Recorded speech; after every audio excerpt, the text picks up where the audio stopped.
Hello అందరికీ welcome to Madhu Graceful bytes. ఈరోజు మన ఛానల్లో మీకోసం ఒక మంచి స్పైసీ ఐటెం చూపిస్తున్నానండి. మీకు ఎప్పుడైనా స్పైసీగా ఏదైనా తినాలి అనుకున్నప్పుడు ఇది వెంటనే ఎగ్ రైస్ చేసుకోవచ్చు. ఇది చాలా స్పైసీగా అలాగే చాలా టేస్టీగా ఉంటుంది. ఈవినింగ్ స్నాక్లోకైనా లంచ్లోకైనా పర్ఫెక్ట్గా ఉంటుంది. అలాగే లంచ్ బాక్సెస్లోకి కూడా పిల్లలకైనా పెద్దవాళ్ళకైనా పర్ఫెక్ట్గా ఉంటుంది.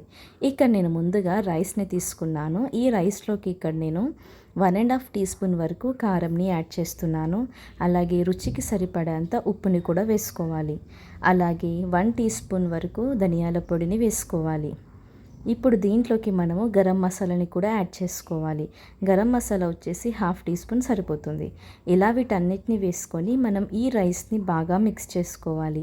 ఇలా చేయడం వల్ల ఎగ్ రైస్లోకి ఈ కారం అలాగే గరం మసాలా అంతా కూడా బాగా పట్టేసుకుంటుంది. అలాగే రెసిపీ అనేది చాలా సింపుల్గా అయిపోతుంది. ఇలా మిక్స్ చేసుకొని దీన్ని మనం పక్కకు పెట్టేసుకోవాలి. ఇప్పుడు స్టవ్ ఆన్ చేసుకొని బాండి పెట్టుకొని దీంట్లోకి మనము ఆయిల్ని వేసుకోవాలి. ఆయిల్ వేడయ్యాక దీంట్లోకి మనము 1 టీ స్పూన్ దాకా జీలకర్ర అలాగే 1/2 టీ స్పూన్ వరకు ఆవాలని వేసుకోవాలి. ఇవి కొద్దిగా వేగాక దీంట్లోకి మనం 3 పచ్చిమిర్చిని వేసుకోవాలి. అలాగే కొద్దిగా ఉల్లిపాయలని వేసుకోవాలి. ఇలా ఉల్లిపాయలు వేసుకొని మనం వీటిని బాగా మిక్స్ చేసుకోవాలి. ఉల్లిపాయలు ఎక్కువగా వేగకూడదండి. ట్రాన్స్పరెంట్ కలర్లోకి వచ్చేంత వరకు వేయించుకుంటే సరిపోతుంది. ఇప్పుడు దీంట్లోకి మనము ఫ్రెష్ది కరివేపాకుని వేసుకోవాలి. ఈ ఎగ్ రైస్లోకి కరివేపాకు అనేది చాలా మంచి టేస్ట్ ఇస్తుంది.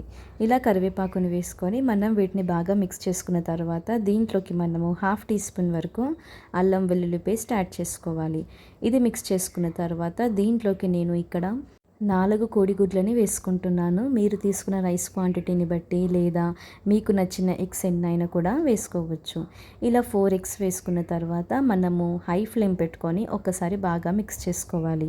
ఈ ఎగ్ అంతా కూడా మనకి మంచిగా మిక్స్ అయిపోవాలి. ఈ విధంగా మిక్స్ చేసుకున్న తర్వాత ఇప్పుడు మనం కంప్లీట్ లో ఫ్లేమ్లో పెట్టేసుకొని కొద్దిగా మిరియాల పొడిని యాడ్ చేసుకోవాలి.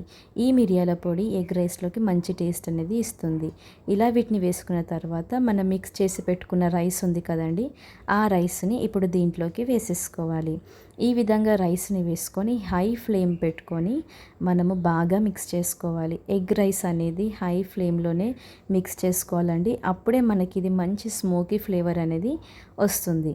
ఇలా బాగా మిక్స్ చేసుకున్న తర్వాత ఫైనల్గా మనం దీంట్లోకి కొద్దిగా కొత్తిమీర అలాగే కొద్దిగా నిమ్మరసాన్ని పిండుకుంటే ఎంత టేస్టీ అయినా స్పైసీ ఎగ్ రైస్ రెడీ అయిపోయింది. ఇప్పుడు దీన్ని మనము పైనుంచి కొద్దిగా స్ప్రింగ్ ఆనియన్స్ వేసుకోవచ్చు. అది కంప్లీట్ ఆప్షనల్. ఇది బాగా మిక్స్ చేసుకొని మనము వేడివేడిగా సర్వ్ చేసుకుంటే ఎంత రుచికరమైన స్పైసీ ఎగ్ రైస్ రెడీ అయిపోయింది. చూసారు కదా ఎంత సింపుల్గా చూపించాను. మరి ఈ రుచికరమైన ఎగ్ రైస్ మీరు కూడా మీ ఇంట్లో తప్పకుండా ట్రై చేయండి. ఈవినింగ్ స్నాక్లోకైనా లేదు మధ్యాహ్నం లంచ్లోకైనా ఇది పర్ఫెక్ట్గా ఉంటుంది. అందరికీ తప్పకుండా నచ్చుతుంది. దీంట్లో ఎటువంటి సాసెస్ కూడా యాడ్ చేయలేదు. చాలా టేస్టీ అలాగే హెల్దీ.